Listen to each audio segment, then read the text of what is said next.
Welcome back to Herrick Reservoir. It's been 3 weeks. I came up last night, got camp all set up. It's been 3 weeks since I made the series up here where every route seemed to fail.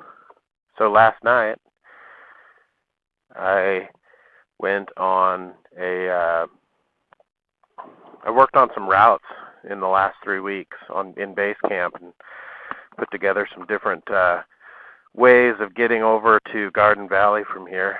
And I tried 2 of them last night, and they failed. One ended up, I hit a gate in private property again. That's the second time this GPS has taken me to private property gate. And the second one, the road just ended, and it wasn't very far from here. So 2 more failed attempts. So I'm going to go back and try the very first route that we tried last time we were here and see if we can't get around to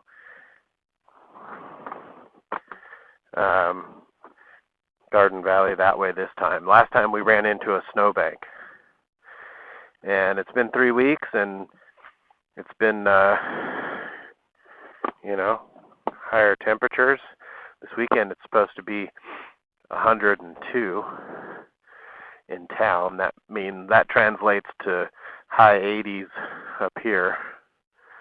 And so that ought to take care of any remaining snowbanks, I'm hoping. So we'll take this route this morning, and I took the laminar lip off, so I'm ready for off-road action. So let's go see if that snowbank is out of our way now. It's going to be a great weekend to be up here in the little cooler, higher elevation with 102 in town. That'll be much better up here. Escape the heat. So this isn't going to be another full series or anything like that. This is just going to be kind of a follow-up add-on to the Herrick Reservoir series. Like I said, I came up last night, and I'm going to be here today. So if I make it through on this route today, I'm going to try coming back on another route, and that will give me a full loop from here to Garden Valley, which will be awesome. But tomorrow, I'm taking the KLR back into town, and I'm picking up my kids, and I'm going to swap the KLR out for their 4-wheeler and motorcycle and bring them up here, and they can play for the weekend. I tell you, I had some issues with this GPS last night. The 5 routes that I had made from here to Garden Valley on base camp that I worked so hard on, I pulled them up on the GPS last night to try and go check out a couple of the routes, and I ended up seeing that they were like 0.2 miles, and they were, or something, it was something like that, and the duration of the ride was 0 seconds. So obviously the routes didn't transfer right, and that's annoying. And then so I retransferred the routes again. I deleted them off of here and then transferred them from my computer again to the GPS here, and they came through okay that time. And I swore they had before because I checked them. But at some point they decided to, well, that's a huge tree. At some point they decided to change themselves. And so anyway, I got the new routes on. And then after I got the new routes on, I tried taking the first route. And that's when I hit the gate, the private property gate. And So I pulled up another route, and it asked me if it wanted me to navigate back to the start point of the route, which was back at camp, basically, which was on the way anyway. So I was like, yeah, okay, guide me back to camp. Let's just see what it does. And it drew a straight line from where I was back to camp, as if, you know, kind of as the crow flies. And it shouldn't do that, though, because these are routable maps. Or it's a routable map that I have on there. It's a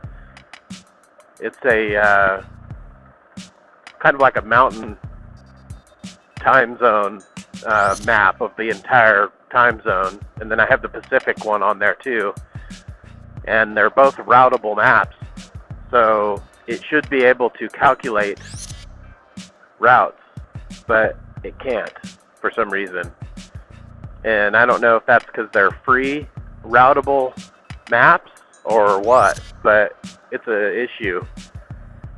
Looks like that guy just slept out on his cot out in the open next to the fire last night. It wasn't too cold last night. Pretty good. So, yeah, continuing to have a few GPS issues. It's hard to trust this thing, which you shouldn't trust, you know, electronics anyway. You should always have a map of your area. And just frustrating to, you know, feel like you overcame a certain problem, like the direct lines to routes, and then just see it happen again. see that problem come back again after you thought you fixed it. It's frustrating. So that's where I'm at with the GPS. 2 failed routes last night, and it's not able to calculate routes again. So, but I have, what do I got? I got 3. Yeah, I got 3 other routes. 2 of them are pretty much the same, but there's some downed trees that we hit last time, so one of them takes me around those downed trees, hopefully. It seems to me like base camp doesn't really differentiate, and I don't know that it's base camp's fault. I think it's the map that I have. It was a free map, so I can't really complain, but it seems like the map lists, you know, all these roads, and I don't even know how it knows about some of these roads because they're private roads, but it tries to take you on them anyway. It's like somebody put together the map just looking at you know, GPS satellite imagery, and, you know, didn't see the gates. They can't see gates, can't see the signs or anything like that. So I guess that's where it comes up. I guess that's where it's up to the community to, you know, send updates like that. Like, oh, that, you know, this road is private. Just take it off the map. It doesn't need to be on there. Stuff like that. So I don't know if I really want to get involved in map making, to be honest with you. I'm just trying to find routes and loops that are, you know, complete loops that I can share that are in my area. So if you ever come to Idaho, you can download all these routes, copy them over to your GPS, and check them out. You can check out the videos and see what they look like, and if it looks interesting, grab the route file and the description, and off you go. I was up here last weekend with my kids, and I just drove up in the truck, and this place was packed. It was Memorial Day weekend, which I was expecting it to be pretty busy, but they also do this archery competition there at the reservoir, so it was extra busy. There was like concession stands. Well, there was, I think, 1 or 2 concession stands there, there was, you know, public the porta potties, and it was all set up. And the good thing is that they came through and graded the roads. Whoops, I was supposed to turn right there. But they graded the roads, and so it made that kind of all a little bit nicer. This is National Forest 417. So this was the first route that we tried to take over to Garden Valley in this series. And we're back now 3 weeks later to try it again. See if the snowbank has cleared its way out. And I hope it has. The snow has been coming off so fast this year that 3 weeks is a significant amount of time. I saw a foot of snow come off in 1 week. So this is awesome back here though. Whew. Oh man, riding on dirt is so much better without the laminar lip on there. I can actually see in front of me. And this is actually good, this zero gravity windscreen with the Happy Trails rally kit that lifts it, pushes it up a little bit to a higher angle, a bigger angle. This is just gorgeous back here. Man, this little trail, I remember going on it before, but this part of Idaho is just beautiful, I tell you. Anyway, sorry, distracted. But this zero gravity windscreen with the Happy Trails rally kit dash here is just, it seems to be just the perfect combo for this bike for riding on dirt, because you can see, you can't see like straight down in front of you, which is a good thing because it trains you to kind of, it forces you to look out further ahead, which is where you're supposed to be looking anyway. If you're looking straight down in front of you and you get into, you know, a rut or a bad route, then it's over. You're already on the on that track. So, but this forces you to kind of keep your head up and be looking out past the windscreen, which puts me out about, I don't know, depending on if I'm going uphill or not, it's, you know, between 5 and 15 yards out, which is perfect because then you're picking your route way in advance. Keeps you out of trouble, which I like. When you put the laminar lip on, it adds about that much to it, and you just can't even see it. That'll get you in trouble eventually. Oh, Senna battery is gonna die. Time to swap it out for the other one.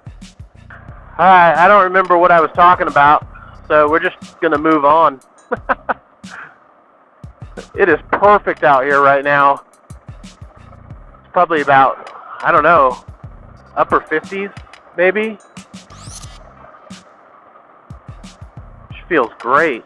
I could probably stand to let some tire pressure out. I'm running at about 32 pounds. But this is just it's a Jeep road. Wouldn't be too surprised to run into some big game up here.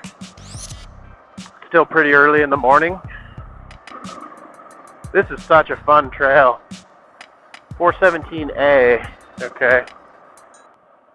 Oh wow, this is, I think it was telling me to take 417A. That's not the way I went before, though. I thought this was supposed to be on the same route. I thought this was the original route that I took. I know, I'm pretty sure I stayed up high up here, so I'm going to deviate from the route. And I think eventually it just meets up anyway. 417A just goes down that way, and I think I may have put that on there. I think I may have changed this route because of that snowbank to try and get around it, but I kind of want to go see if that snowbank is still there, so I'm gonna continue on here.